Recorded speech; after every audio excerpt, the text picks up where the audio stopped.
Good morning, assalamualaikum, what is up guys? Welcome back channel Ustaz Sembang Kari. Alright, so one of the top 2 contenders yang aku cakap akan dapat second Premier League baru je 3 game. Tapi aku dah macam menyesal lah prediction aku cakap Spurs mungkin nombor 2, right? Tapi tak apa, it is what it is. Macam-macam boleh jadi, game masih panjang. And Conte nampak pun boleh ubah something mid-season. Switch on je semua dia masuk Spurs. Hanyut dia cakap dalam press conference, dia tak sangka lagi paling teruk sangat sampai macam ni. Tapi dalam season yang sama, Mat, tak perlukan pre-season, menjadi terus meroket, terus tempat nombor 4, Mat. Tapi tak apa. Tapi patutlah fan-fan Chelsea benci lah Conte walaupun dia menang, sebab second season tu permainan agak negatif. One of the worst manager ada orang boleh cakap. Dari segi gameplay lah, result dia tak meroket. And kita nampak betul semalam dapat Wolves dengan Tottenham ni. Aku terkejut, teruk gila, Mat, bagi aku first half tu Tottenham main banyak chance concede. And aku ni prediction memanglah betul. Prediction aku cakap 1-0 ataupun 2-0. So memang prediction game ni betul.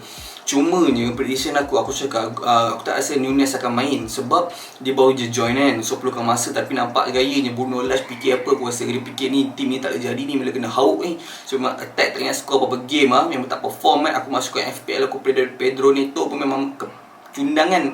Kalau aku tahu aku masukkan Pereira je, lagi dia perform kan.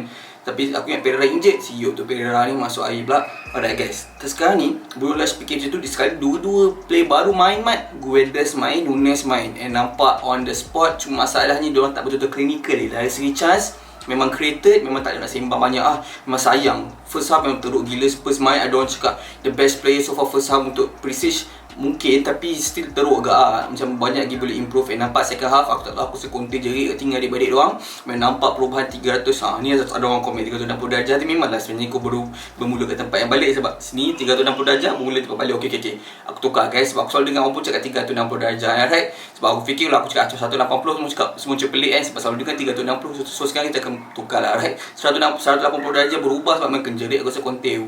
Plus man of the match, sebab aku nampak influence lah. Macam orang cakap boleh Prestige sebab influence on the goal. Tapi aku rasa Højbjerg lah. Sebab first half tu nampak masalah besar lah bagi aku dari segi Spurs punya side is midfield. Orang kena outnumbered banyak kali.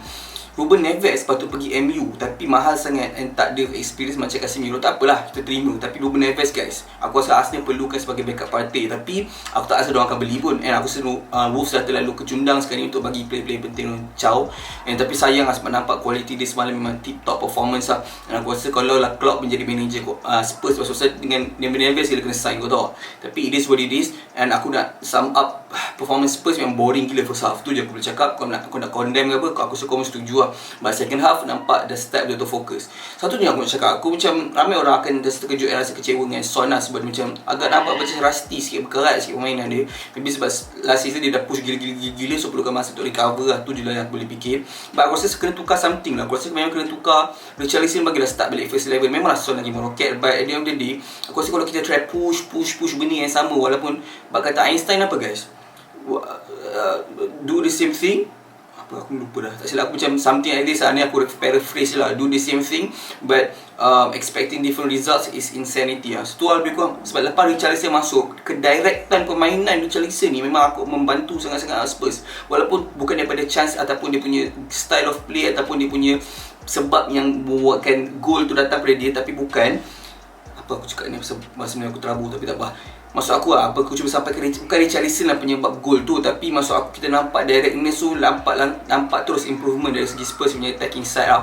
And aku rasa most teams dah boleh baca pergandingan antara Son dengan Kane. Ini ada breath of fresh air lah untuk Spurs. Since bila korang ada pergantian antara dua ni boleh masuk, boleh meroket.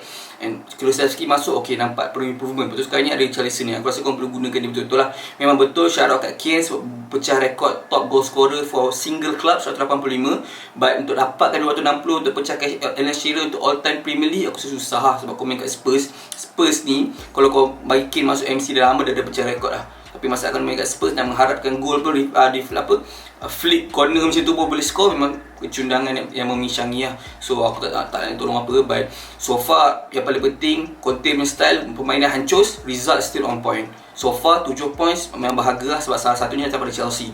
And first game kita nampak defense memang kecundangan, tapi so far lepas tu diorang macam grew into the game sampai bantai teruk mat Southampton. Tapi sama kat sini, diorang grew into the game, bantai Wolves, diorang macam absorb permainan Wolves. Betul menghancurkan Spurs, tapi Wolves. Tapi dia tak hancur sangat lah. Tapi maksud aku, kau faham apa aku cuba sampaikan. But dia banyak dari segi benda dia kena improve. And ramai orang lagi-lagi dah Spurs memang agak merunsingkan keadaan sebab Romero injet tu lah. Kau tarik rambut orang pada muka kau pun injet. Itulah jangan kasar sangat. Kan dia rugi dia dengan adik-balik dia sekali. Tapi Sanchez nampak so far memang solid lah. So aku rasa kau tak nak komplain banyak pun. Memanglah dia tak sesuai play out from the back. Nampak shaky lah dia dengan Loris nak try play off on the back. Aku rasa kena improve lagi. Tu je aku boleh cakap. Alright. Tapi kita nak recap lah hari semalam punya kita punya prediction guys. Sebab meroket prediction aku kali ni guys. Meroket. Semalam ada 6 game.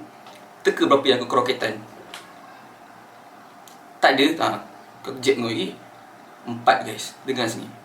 Spurs Wolves. Aku predict apa guys? Aku predict 2-0, 1-0. Betul 1-0. Meroket.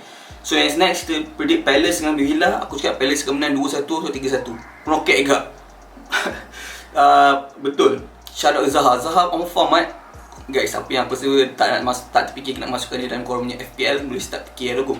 Dia dah top scorer lah, 3 gol so far aku dalam Premier League sangat sekarang. Meroket Tapi next ada Everton, Nottingham Forest pun aku cakap draw. Sebab aku rasa Everton memang tumpul gila attack dorang. Kalau tak sign lagi betul, siapa lagi memang kerugian lah. Sebab aku rasa tengok Newcastle pun dah strengthen. Silap aku dia orang nak sign siapa lah, Ismail Assar tu Newcastle kot, aku tak ingat lah. Salah satu ada Ismail Assar nak pergi ni. Lepas tu João Pedro kot nak pergi daripada Watford ke Newcastle, aku tak ingat lah. Tapi banyak tim-tim yang boleh katakan mid-table team dah strengthen. So kena get ready lah. Kalau orang tak strengthen lagi, macam betul lah pala bola di studio cakap dia relegate lah kot. Betul ni kepisangan. Tapi yang kita start salah kat sini guys, Fulham Brentford. Aku cakap seri, tapi Fulham Mitrovic masuk air dia dah start fokus and then start meroketkan Fulham. So kita dah kena keep in mind dengan Fulham punya style of play. Sebab memang physicality diorang gunakan to the max level lah. And nampak Brentford kecundangan. Nasib baik aku tak gunakan si Mamat ni jadi goalkeeper aku lah dekat FPL. Memang aku dah cakap awal-awal lah, aku tak berapa yakin sangat. So nampak salah agak aku punya prediction. Tapi tak apa, 3-1 so far, 3 betul 1 salah. Yang keempat pun kelima, 1, 2, 3 game kelima pun aku salah agak, iaitu Leicester dengan Southampton. Sebab aku fikir bagilah kepercayaan sikit lah dekat Leicester ni. Sebab walaupun hari tu kena timbang Arsenal, sekurang-kurangnya ada Vardy, ada Maddison, ada Harvey Barnes, ada macam-macam lah. Tapi aku lupa satu point yang besar membuatkan orang kalah game ni, iaitu Fofana, Tielemans duduk kepala otak kena kacau dah. So dengan tu campur dengan kau punya keeper yang masuk air, Danny Ward, semoga berjaya. Kasper Schmeichel punya kehilangan sebagai captain tu sangat-sangatlah affected the team cohesion. Nampak sangat perlukan leadership yang baru.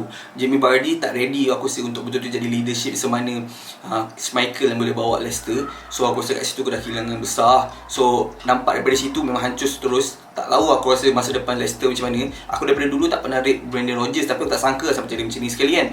Tapi it is what it is. And season masih awal untuk kita cakap apa-apa. Maybe diorang boleh come back, saya tak tahu. Tapi so far kecundang lagi. And dengan Southampton pula tu kecundang, aduh. Shout out ke James Ward-Prowse, one of the best performance yang pernah nampak. Dia cross dia dengan Che Adams pun brace 2 gol, memang meroket lah. Untuk tu salah agak. Alright, so apa ni tak boleh nak underrated sangat lah dekat si Southampton ni. And finally Arsenal dengan Bournemouth, prediction aku 2-0, meroket 3-0. Alright, yes, 4 betul. So far kita target 6 dah dekat lah. Tapi malam ni, bukan malam ni, ada remaining 4 games lagi MPL. It is what it is guys. It is what it is. Guys, korang rasa macam mana? Korang rasa Conte sekurang-kurangnya untuk ada kejayaan untuk tim Spurs kena menang trofi ke? Kena dapat top 4 je untuk betul-betul baru dikirakan sebagai kejayaan? Apa pendapat korang?